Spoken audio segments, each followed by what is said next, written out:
네, 더 로보틱 골드나미 팀의 영상 잘 보셨나요? 계속해서 퓨처 그린 마이닝 팀입니다. 저품위 광미에서의 친환경적 IoT 기반 히토류 금속 추출 발표 있겠습니다. 지금 바로 만나보시죠. 안녕하세요. 반갑습니다. 저는 저품위 광미에서의 친환경적 IoT 기반 히토류 추출이라는 제목으로 발표하게 될 퓨처 그린 마이닝 팀장 김정은이라고 합니다. 저희 팀은 지도교수인 계명대학교 이성훈 교수님과 저를 포함한 5명의 대학원생, 주식회사 세빙기술의 박광석 대표님 총 7명으로 구성되어 있습니다. 앞서 저희 팀의 혁신 기술과 비전은 대용량 저품위 히토류 포함 광미 폐기물 혹은 저품위 광석에 적용 가능한 기술로서 인근의 가축시설 등 생분해성 배출원이 존재하고 다량의 저품위 히토류를 포함한 다양한 폐기물에 적용 가능합니다. 특히 히토류 플러스 인산염 형태의 광물을 대상으로 할 때 더욱 유리하다고 할 수 있습니다. 본격적인 내용에 들어가기 앞서 본 발표의 목차에 대해 간략하게 말씀드리겠습니다. 우선 첫 장에서는 히토류에 대해 소개해드리도록 하겠습니다.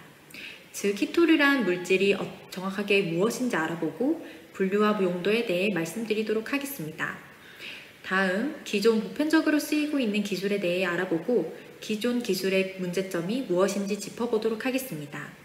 그 다음 장에서는 기존 기술의 문제점에 대한 해결 방안으로 저희 팀에서 제시한 친환경적 대안 기술에 대해 소개해드리도록 하겠습니다.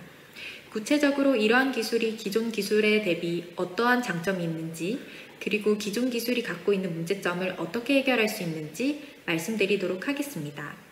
마지막으로 제시된 친환경적 대안 기술에 IoT 기술을 어떻게 활용할 수 있을지에 대해 발표하도록 하겠습니다.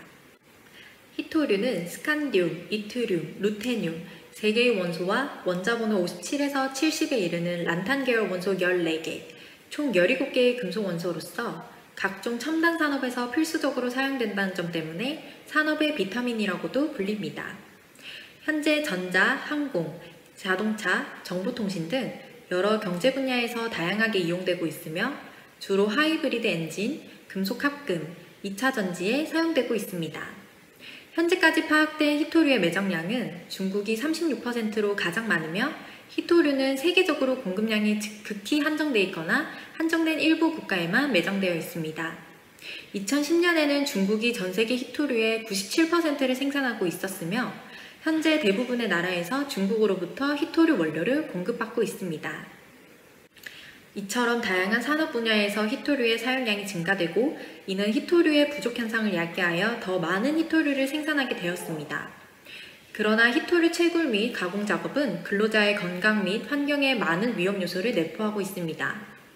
히토류는 호흡기 및 위장계로부터 천천히 흡수되어 간 및 골격에 축적됩니다.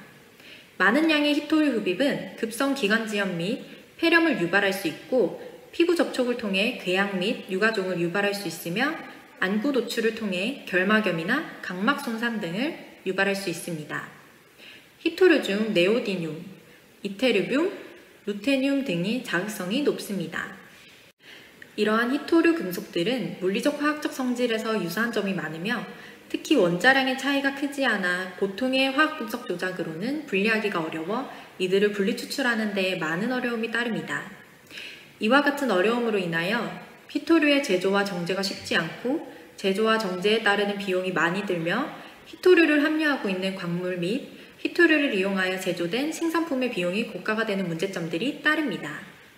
이에 최근 저렴한 비용 및 비교적 간소화된 기술로 금속을 회수할 수 있으며 환경을 오염시키지 않는 장점을 지니고 있는 생물학적 침출을 비롯한 친환경적 기술에 대한 고려가 시급한 실정입니다. 다음은 히토류 회수에 보편적으로 적용되는 기술에 대해 알아보도록 하겠습니다. 보통 채광된 히토류는 파쇄 및 물리적 선별 등 전처리 공정을 거친 후에 습식재련 공정을 거치게 되는데요. 습식재련 공정은 크게 화학적 침출법과 후처리 공정인 이온교환법, 용매추출법 및 흡착법으로 대별될 수 있습니다. 이 중 본 발표에서 주목하는 화학적 침출법은 황산 등의 침출제를 히토류가 함유된 광석, 광미 혹은 폐기물에 지속적으로 투입하여 함유된 타겟 히토류를 침출시키는 기술을 의미합니다. 그러면 이번 장에서는 이러한 기존 기술 중 대표적인 화학적 침출 기술이 다양한 측면에서 어떠한 문제가 있는지 말씀드리도록 하겠습니다. 화학적 침출의 장점으로는 첫째, 대체로 침출 속도가 빠르고 효율이 높다는 점입니다. 또한 기존 실적이 많아 설계 및 운전이 용이하다는 장점이 있습니다. 반면 단점도 많은데요. 가장 대표적으로는 침출제의 독성 혹은 유해성이 높아 침출 인근 지역 내 보건 및 환경 문제를 야기한다는 점입니다. 또한 광민의 히토류가 저품이라도 이를 침출시키기 위해 다량의 침출제를 지속적으로 주입해야 한다는 어려움도 있습니다.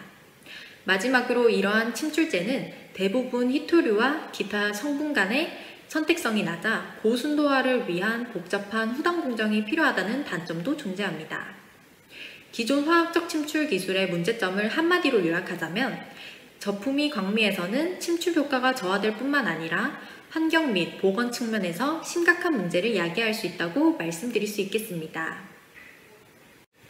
이번 장에서는 기존 화학적 침출 기술을 해결할 수 있는 친환경적 대안 기술로서 생물학적 히토류 침출 기술에 대해 설명드리도록 하겠습니다. 우선 생물학적 침출 기술은 바이오 리칭이라고도 하며 구리 등을 타겟으로 하는 바이오 리칭은 이미 상용화되어 있습니다.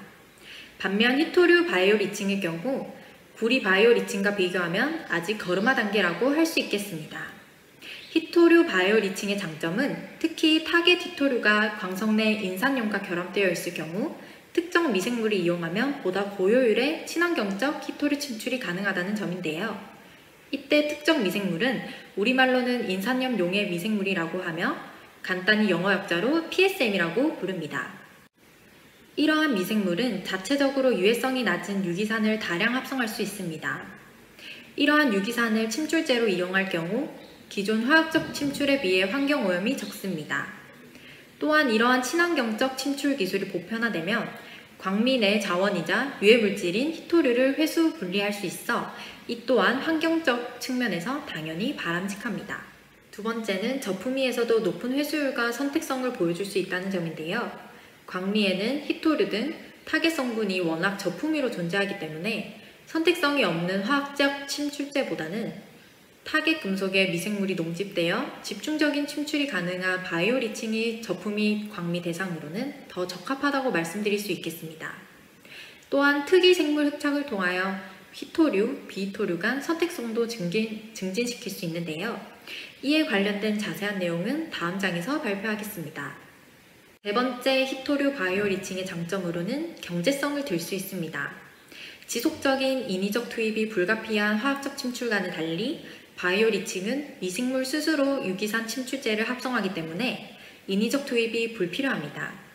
이는 별도 차단막 같은 오염 방지 시설이 없는 대규모 현장형 바이오 리칭, 즉 인시추 바이오 리칭 구축을 통하여 비용 절감을 가능케 합니다. 참고로 최근 보고에 따르면 히토류 바이오 리칭에 소요되는 대부분의 비용은 미생물 배양에 필요한 탄소원이라고 합니다. 이러한 탄소원도 인근 가축 분뇨 등 유기성 폐기물에서 충당한다면 원가를 더욱 낮출 수 있을 것으로 보입니다. 이번 장에서는 특이 생물 흡착에 의하여 미생물 등 바이오매스의 표면에 히토류가 어떻게 선택적 특이 흡착이 될 수 있는지 설명드리도록 하겠습니다. 우선 흡착이나 특이 흡착은 기존 기술에 의해서도 가능하지만 이들 대부분 고비용이고 또한 환경적으로도 유해하다는 문제점이 있습니다. 반면 미생물 등 생물 흡착제는 저렴하고 친환경적입니다. 그리고 이러한 생물 흡착제에 선택적 특이 흡착 기능을 부과할 수 있는데요. 예를 들면 대장균과 같은 일반적인 미생물의 표면 단백질에 히토류와 선택적으로 결합하는 태그를 부착시키면 실제로 히토류를 선택 흡착한다는 사실이 최근 보고되었습니다. 또한 흡착된 히토류는 단순한 pH 조정을 통해 중히토류, 경히토류를 선택적으로 탈착시킨다는 점도 이미 나와 있습니다. 이러한 현재 기술을 실용화한다면 침출 및 흡착 공정 이후 히토류 고순도 분리를 위한 후처리 공정이 상당히 단순화시킬 수 있습니다. 이번 장에서는 저희 팀에서 제시한 현장형 히토류 바이오 리칭 시스템이 구체적으로 어떻게 도식화되는지 그리고 어떤 방식으로 IoT 기술이 적용되는지 보도록 하겠습니다. 우선 침출제를 합성할 PSM 미생물 및 흡착제로 사용될 미생물은 별도 배양기에서 배양되어야 합니다.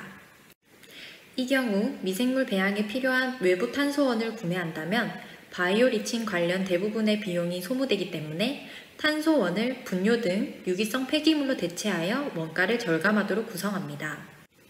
침출제는 생물 근원 유기산이므로 환경에 무해하기 때문에 침출 대상 히토류 함유 광미는 대부분 원래 상태대로 놔둔 상태에서 침출액 살수 및 집수 시설만 설치합니다. 이러한 현장 시스템은 광미 대신 히토류가 포함된 일반 저품위 광석이나 폐기물에도 적용될 수 있으며 PSM 미생물이 충분히 활동할 수 있다면 히토류와 인삼형 광물이 아닌 다른 형태의 히토류도 침출 가능합니다. 침출제인 유기산은 반응기 내 미생물에서 합성되어 현장 광미 혹은 폐기물에 살포됩니다. 현장 시스템 하단에 집수된 침출액 중 일부는 반응조로 재순환되고 나머지는 후단 특이 생물흡착 공정으로 이송되어 경히토류와 중히토류가 서로 분리됩니다. 착 용매 상등수는 반응조로 재순환되고 이후 기존 후처리 공정을 통해 히토류는 성분별 분리 및 고순도화됩니다. 여기서 IoT 기술의 가장 큰 역할은 바이오 리칭 시스템의 상시 모니터링과 무인 최적 제어를 통한 자동화입니다. 이 경우 주요 모니터링 항목은 반응조 및 현장 침출 시스템 내 액중 pH, ORP, 온도, 전기 전도도, 탁도 등을 전기화학적 프로브를 이용하여 상시 모니터링합니다. 이러한 모니터링 빅데이터 자료를 기반으로 침출제 및 흡착제 관련 미생물의 배양 및 활동과 바이오 리칭 및 특이 생물 흡착을 단시간 내에 파악할 수 있으며 더 나아가 운전 최적화도 가능하다고 말씀드릴 수 있겠습니다. 또한 현존하는 생물 정보 시스템 상의 빅데이터를 활용하여 특정 현장에서 보다 적합한 미생물종이나 대사회로를 탐색하는 데 IoT 기술이 요긴하게 활용될 것으로 기대하고 있습니다. 이상 미생물 근원 유기산 침출과 특이 생물 흡착을 통한 저품위 광민의 친환경 히토류 침출 기술에 대해 발표하였습니다. 혹시 질문이나 의견 있으시면 연락 바랍니다. 발표 경청해 주셔서 감사합니다.